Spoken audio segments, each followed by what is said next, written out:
الثاني الهجري، وعلى أرضها جرت أحداث تاريخية.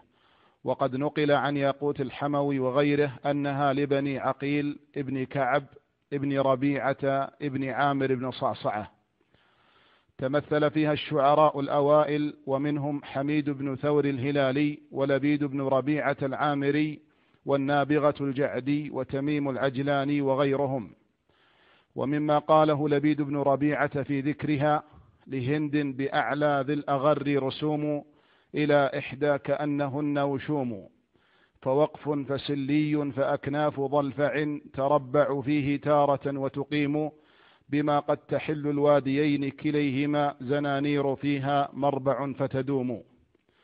فهذه المواضع الثمانية التي أوجزها الشاعر هي من معالم رنية التي لا تزال إلى الآن وتحيط بها من جهاتها.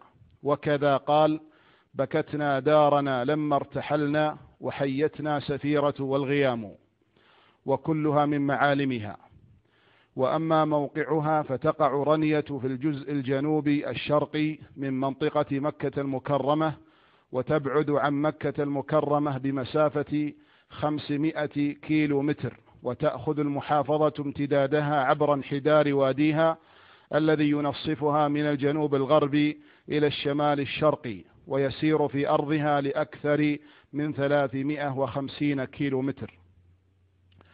ومما يسطر لهذه المحافظة أهميتها أنها تقع بين 3 مناطق إدارية، وهي أمارة منطقة الرياض ممثلة في محافظتي وادي الدواسر والقواعية من الشرق والشمال الشرقي، وأمارة منطقة عسير ممثلة في محافظتي بيشة وتثليث من الجنوب والجنوب الشرقي، وأمارة منطقة الباحة ممثلة في محافظة العقيق من الغرب.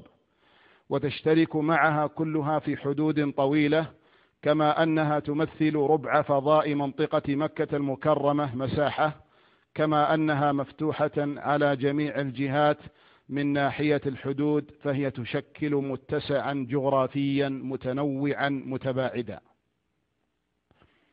تأسست المحافظة أمارة عام 1330 من الهجرة، ثم تم ربطها بوزارة الداخلية في عام 1373 من الهجرة، ومن ثم بإمارة منطقة مكة المكرمة في عام 1395 من الهجرة، إلى أن أصبحت محافظة وفق النظام في ظل عهد خادم الحرمين الشريفين وولي عهده الأمين حفظهم الله.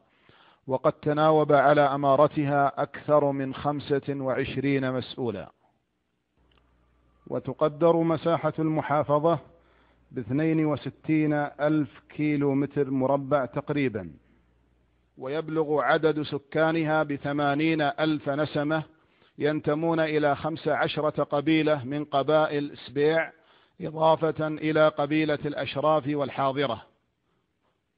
أنشئت فيها المدارس، وشيدت بها المباني، وعبدت بها الطرق، فنهضت نهضة عمرانية وتعليمية واقتصادية في ظل هذا العهد الزاهر. وسبق أن قلنا أن المحافظة تشهد نهضة عمرانية بفضل الدعم الكريم من حكومة خادم الحرمين الشريفين وولي عهده الأمين حفظهم الله من خلال صندوق التنمية العقاري. ويوجد بالمحافظة 27 دائرة حكومية، كلها تعمل بتوجيه من وزارات هذه الدولة المباركة، وتقدم خدمات جليلة للمواطنين والمقيمين. وفي مجال التعليم افتتحت فيها المدارس للبنين والبنات على مستوى المراحل الثلاث، وكانت أول مدرسة للبنين هي مدرسة رنية الابتدائية، والتي تأسست عام 1366 من الهجرة تحت مسمى العزيزية. بلغ عدد مدارس البنين حاليا 51 مدرسة، يتعلم فيها أكثر من 5,938 طالبا، كما بلغ عدد مدارس البنات 40 مدرسة، يتعلم فيها 4,702 طالبة. وقد صدرت الموافقة السامية مؤخرا لافتتاح كلية العلوم والآداب بالمحافظة.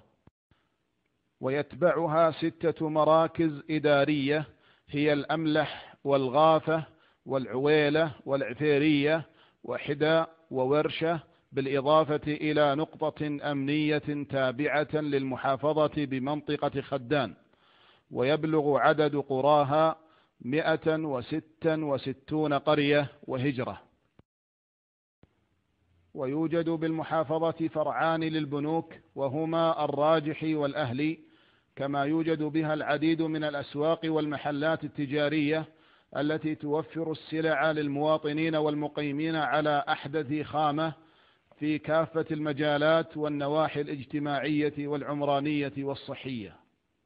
كما يوجد بها العديد من الشركات على إثر ما تميزت به المحافظة من ثروات معدنية كخام الذهب الموجود في عدة مواقع في المحافظة، أهمها منطقة أم مطير بنسبة تركيز 7.3 جرام على الطن، واحتياطاته في حدود 3 مليون طن.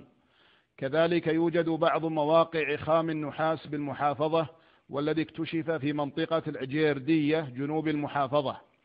كذلك أحجار الجرانيت التي توجد في عدة مواقع في المحافظة، من أبرزها جبال الكور والرزيزاء وجبل المسلوخ وواردات وجبل وقف.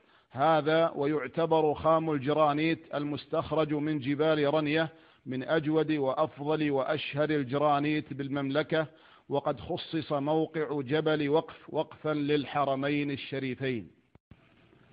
وأما ما تميزت به المحافظة في مقومات السياحة، فهي معبر لسكان المنطقة الجنوبية ودول الخليج العربي واليمن في المناشط الاجتماعية والاقتصادية، وفي مواسم الحج والعمرة والصيف، فتوجد الحدائق والمنتزهات في وسط المحافظة وعلى طريقها الرئيسي كمنتزه أرزيزاء الحديث.